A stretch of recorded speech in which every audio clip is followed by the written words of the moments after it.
Je vous ai parlé du projet structurant majeur du prochain mandat.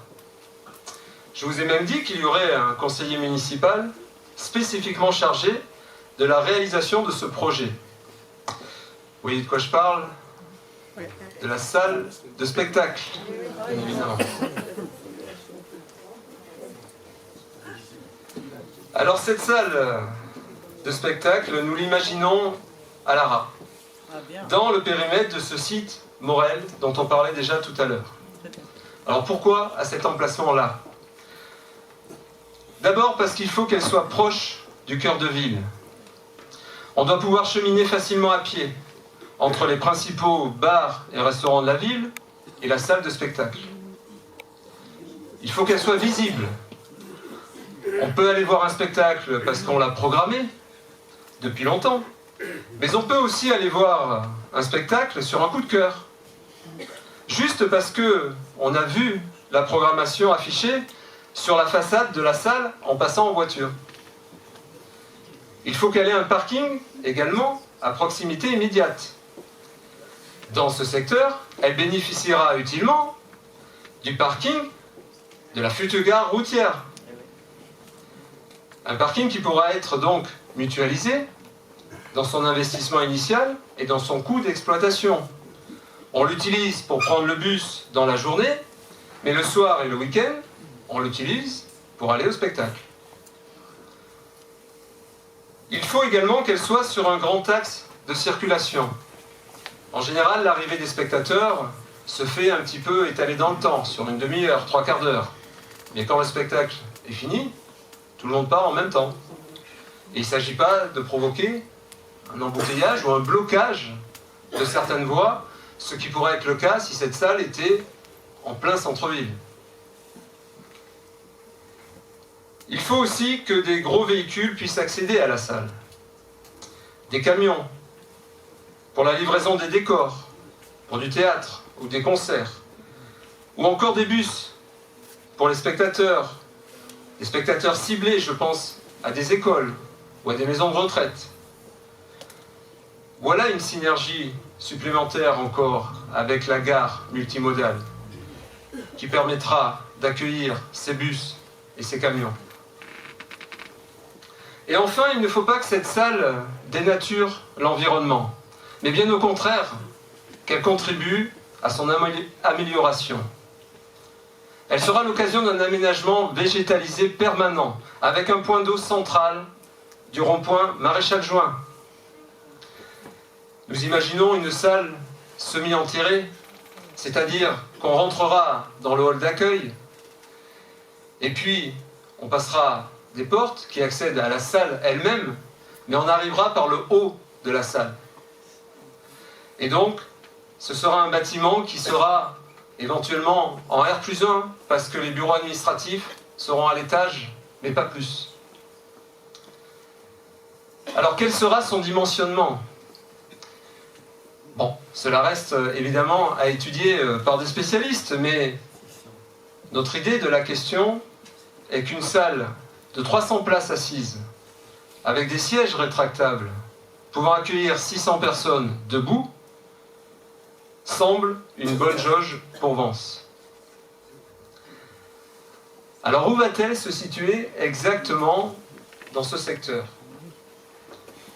Soit à la place de la halte routière actuelle, emplacement qui sera donc libéré dès qu'il y aura la nouvelle gare routière de l'autre côté de la route, soit à la place de la police municipale, avec comme avantage de bénéficier d'un parvis devant l'entrée. Évidemment, dans ce dernier cas, il faudra déménager la police municipale. Mais comme je vous l'ai annoncé, il y a bien sûr un lien entre tous les projets qui vous sont présentés ce soir. Je vous ai dit tout à l'heure que dans le cadre de l'aménagement de l'Alhambra, nous pouvions envisager d'y installer la PMI. Si c'est le cas, la Villa Bouvier, qui est donc proche de la maternelle des Bigaradiers. Villa qui est en pleine rénovation. Vous pouvez passer, vous verrez les échafaudages qui sont encore actuellement en place. Eh bien, cette villa pourra accueillir, si besoin, la police municipale.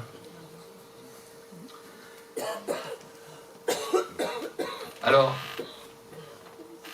quelle sera l'utilisation de cette salle? Tout type de spectacle.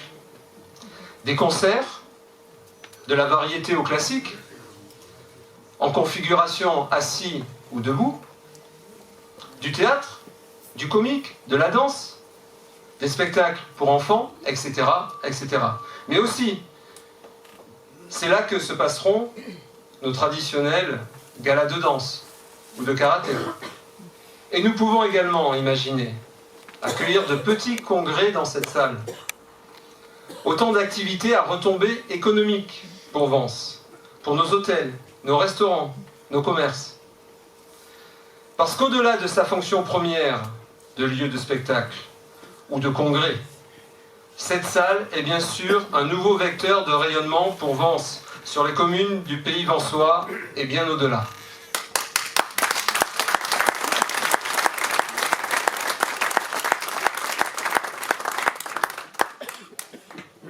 Alors, d'autres candidats vous parleront aussi de salle de spectacle, peut-être d'ailleurs tous les candidats.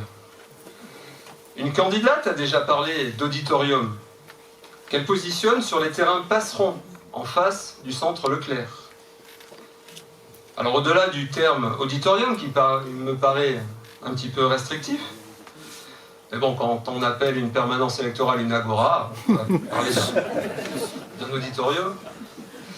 La situation des terrains dits Passeron est assez particulière et mérite que je vous en dise deux mots. Nous sommes sur un périmètre de 6500 mètres carrés. D'une certaine façon, le site Passeron est dans la même situation que le site Morel dont on a parlé tout à l'heure, c'est-à-dire qu'il y a actuellement une convention d'anticipation foncière avec l'établissement public foncier. Mais à un degré moindre. C'est une convention d'anticipation. Tout à l'heure, c'était une convention d'intervention. Pendant 5 ans, le PLU est gelé sur ce périmètre. Il ne peut donc rien se passer. Sauf si un propriétaire souhaite vendre, à ce moment-là, l'établissement public foncier rachètera son terrain. On a donc 5 ans pour définir ce que l'on souhaite sur ce secteur et l'indiquer comme tel dans une modification future du PLU. À ce jour, en ce qui nous concerne, notre équipe, nous ne vous proposerons pas de projet prédéfini sur ce secteur. Au contraire, dans le cadre de nos engagements en termes de participation citoyenne, nous souhaitons faire de ce secteur Passeron un cas exemplaire de co-construction avec vous. L'adjoint au maire délégué à la participation citoyenne aura donc en charge de mener des ateliers pour co-construire avec tous ceux qui le souhaitent le devenir de ce secteur Passeron. C'est un engagement et je pense que vous l'avez compris depuis les premières interventions. Je souhaite constamment vous parler vrai, vous dire les choses telles qu'elles sont, ce qui est faisable et ce qui n'est pas faisable. Ce qui n'est pas forcément le cas, ou qui ne va pas être forcément le cas de tous les autres candidats, surtout en ce moment, au moment évidemment des élections.